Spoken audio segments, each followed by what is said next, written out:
Sais-tu bien qui est celui à qui j'ai sauvé la vie? Moi? Non. C'est un frère d'Elvire. Hein? Il est assez honnête homme, il en a bien usé et j'ai regret d'avoir à démêler avec lui. Il vous serait aisé de pacifier toute chose. Oui. Mais ma passion pour Elvire est usée et l'engagement ne compatit point avec mon humeur. J'aime la liberté en amour, tu le sais.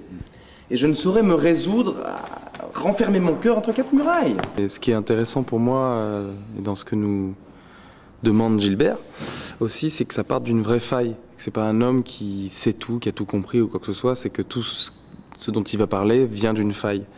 Et du coup, on travaille là-dessus pour aussi le rendre humain et voir d'où ça vient et le défendre aussi d'une certaine manière, quoi. Tout ce rapport avec les deux frères, la vengeance, l'honneur du sang, enfin, on l'a tout ça. Il suffirait, il le dit. Et ça, c'est vachement intéressant parce qu'on l'entend encore mieux parce que vous êtes très près. Vous pourriez pacifier. Oui, il pourrait, mais il ne peut pas. Il ne peut pas, il ne veut pas.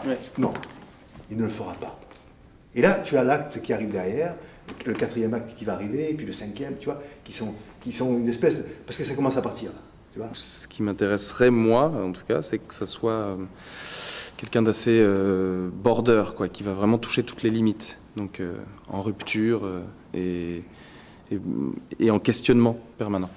Le but, c'est de ne surtout pas d'abord lire ce qu'ont écrit Jouvet, Vitesse et autres, parce que sinon ça peut m'intimider. Je préfère le lire au cours des répétitions au bout d'un moment.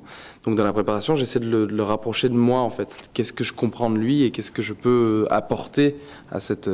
enfin, mettre de moi dans Don Juan. J'ai envie d'aller voir. Monsieur, n'allez point là. Pourquoi non? Cela n'est pas civil d'aller voir un homme que vous avez tué. Est-ce qu'on peut le travailler à l'envers? Non, ça ne me dérange pas. Le dos ne me dérange pas. Mais ça... j'ai envie d'aller les voir. Mais tiens, monsieur, non, non. Ah oui, d'accord. Mets-toi en par avant. Oui, je vais mettre dedans. C'est bien là, tu vois, on a une bonne piste parce que, encore une fois, j'entends le texte et j'entends vraiment le propos de Molière, en fait. Là, vraiment, je l'entends. Oui, vous pourriez, oui. Donc, Sganarelle, c'est le valet de Don Juan. Donc, il est tout à la fois son valet, son souffle-douleur, son ami, son complice, son confident, son pote, quoi. C'est un homme qui ne peut pas se passer de son maître parce qu'il l'aime. Mais quel est le superbe édifice que je vois entre ces arbres? Vous ne le savez pas? Non, vraiment? Bon, c'est le tombeau que le commandeur faisait faire lorsque vous le tuâtes. Ah, tu as raison. Je savais pas que c'était de ce côté-ci qu'il était. Tout le monde m'a dit des merveilles de cet ouvrage, ainsi bien que de la statue du commandeur, et j'ai envie de l'aller voir. Monsieur, n'allez point là. Pourquoi? Cela n'est pas civil d'aller voir un homme que vous avez tué. Au contraire, c'est une visite dont je veux lui faire civilité, qu'il doit recevoir de bonne grâce s'il est galant homme. Allons, prends dedans.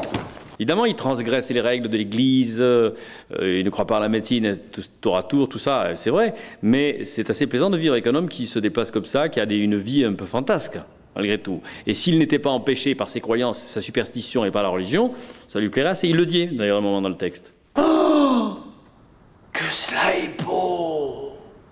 Les belles statues. Oh, le beau marbre. Les beaux piliers. Oh, que cela est beau. Commencez-vous, monsieur. Comment sont les marbres, comment sont les piliers, la forêt, bon la forêt, c'est la forêt, les piliers des arcades là, vont représenter les arbres, mais qu'est-ce qu'il y a derrière? C'est tout l'imaginaire du public, du spectateur va jouer, ça c'est bien. C'est ça le théâtre, c'est l'éphémère et c'est imaginaire.